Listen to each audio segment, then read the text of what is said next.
Groupe S Info, l'actualité sociale des entreprenants.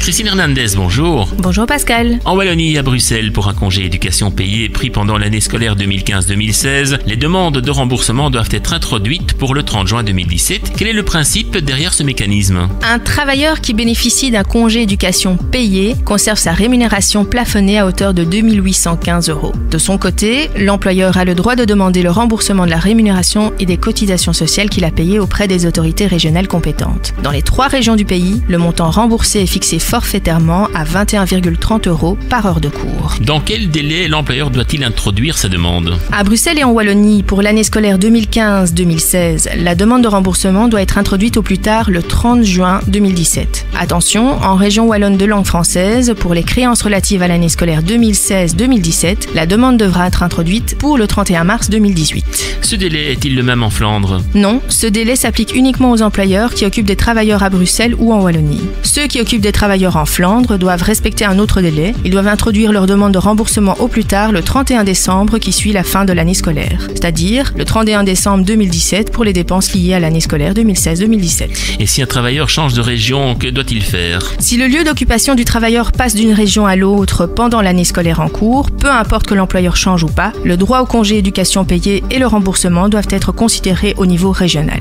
2 situations sont possibles. Si le travailleur reste occupé chez le même employeur mais que le lieu d'occupation change de région, l'employeur devra introduire 2 demandes de remboursement, une pour chaque région au prorata des heures prestées dans chacune des 2 régions. Si un travailleur va travailler dans une autre région pour un autre employeur, les 2 employeurs devront introduire une demande de remboursement, chacun pour la partie de la formation qui le concerne. Merci beaucoup Christine pour ces informations. À lundi prochain. Merci Pascal. Vous avez besoin d'un bon secrétariat social? Ayez le réflexe Groupe S.